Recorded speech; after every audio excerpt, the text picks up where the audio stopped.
welcome to my channel. Welcome to Marissa's Diary. I will be sharing what are the requirements needed to prepare for visitor's visa to Canada. Just a disclaimer, this is just based on my experience when we applied my visitor's visa to Canada. I hope this will help everyone who wants to come to visit here in Canada in the future.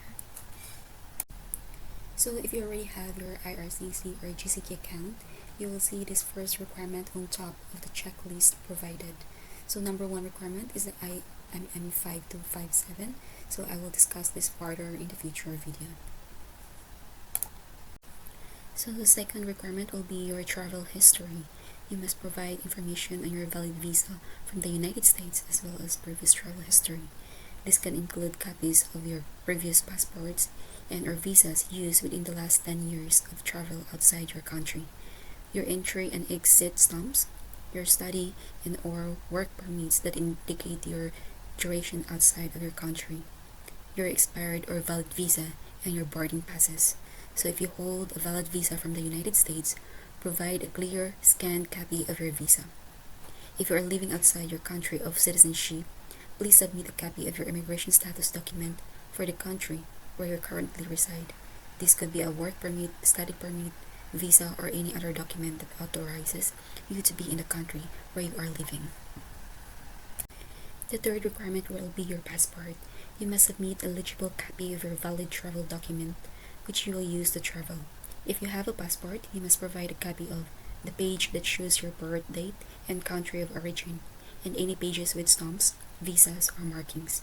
But if you do not have a passport and must use another travel document, it must be issued by a government and include your name, date of birth, document number, citizenship or residency status, photo, and expiry date if applicable. The fourth requirement will be the invitation letter. You must provide a letter of invitation from the person inviting you to Canada. The letter must be written by the host and should have specific information about the host and invitee. The letter should state the purpose and length of the visit, the nature of the relationship between you and the host, the contact information of the host, and etc. If you are being invited to conduct business in Canada, a letter of invitation should be printed on the company's letterhead and include number 1, the host's full name, title, and business contact information. 2, a brief summary of the reason for the invitation, including details of the business or trade to be undertaken. 3, the full names of all employees from your company who are being invited by your host. 4, the intended duration and a detailed itinerary of the visit. Lastly, a statement specifying who will be responsible for all travel-related expenses. The fifth requirement will be the proof of means of financial support for temporary residents. If you are visiting Canada, you must prove that you can support yourself and the family members who will be with you while you are in Canada. Provide as many of these documents as you can. 1, your bank statements for the past 4 months. 2, a bank draft in convertible currency. 3, pay stubs. 4, an employment letter. 5, proof of assets or business. 6, proof of payment of tuition and accommodation fees. 7, tax reports, declarations or statements. 8, proof of a student or education loan from a financial institution. 9, a letter from the person or institution providing you with money. 10, proof of funding paid from within Canada if you have a scholarship or are in a Canadian-funded educational program. Lastly, proof of a Canadian bank account in your name if money has been transferred to Canada. So your sixth requirement will be your digital photo. You must look a photo studio that will take your video as required for your visa application. These are the requirements of your photo. First, the photo must show a full front view of the head and tops of shoulders with the face in the middle of the photo. Second, size of the head from chin to crown must be between 31 mm and 36 mm. Third, image size at least 420 by 540 pixels. Fourth, they accept JPEG or JPEG 2000 format. Fifth, file size must be approximately 240 KB, no more than 4 MB. Lastly, image must be in color, 24 bits per pixel, in RGB color space, the common output for most digital cameras. Your seventh requirement will be your purpose of travel or other supporting documents. You must submit proof that you are coming to Canada for a temporary visit. Examples of what you can provide as proof: a scanned copy of the following. First, your flight ticket departing Canada. Second, your travel itinerary, example, places you will visit or stay, such as hotel booking. Last one will be the proof of a medical appointment.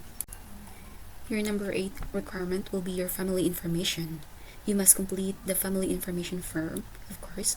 This form requests information about your spouse or common law partner, your parents, your children, stepchildren, and adopted children, and your brothers and sisters, which including step siblings and half siblings.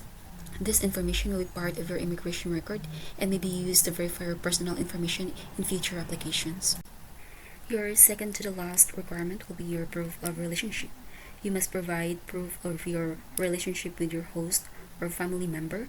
This can include number 1, a marriage certificate, 2, a statutory declaration of common law union or the IMM 5409, third, a birth certificate, fourth, an official naming document, you as a parent. Last will be a copy of the inside back cover of the inviter's passport showing the inviter's parents if applicable. Your last requirement will be the IMM 5257. So this is different from the requirement number 1. So this requirement is a Schedule 1 application for a temporary resident visa made outside Canada. You must provide a Schedule 1 declaration. A Schedule 1 declaration is a form with questions about your personal history. You will be asked to list information such as any affiliations with organizations and any military or government service. And that's it. If all your requirements are ready, then prepare this amount upon submission of your application. Please take note that you have to lodge your application before the 60 days limit provided from your IRCC account. God bless and good luck. If you want something, work hard for it. Trust me, it will come to you in the right time. It might be a long journey, but the feeling of getting something you prayed for will be worth it. Thank you.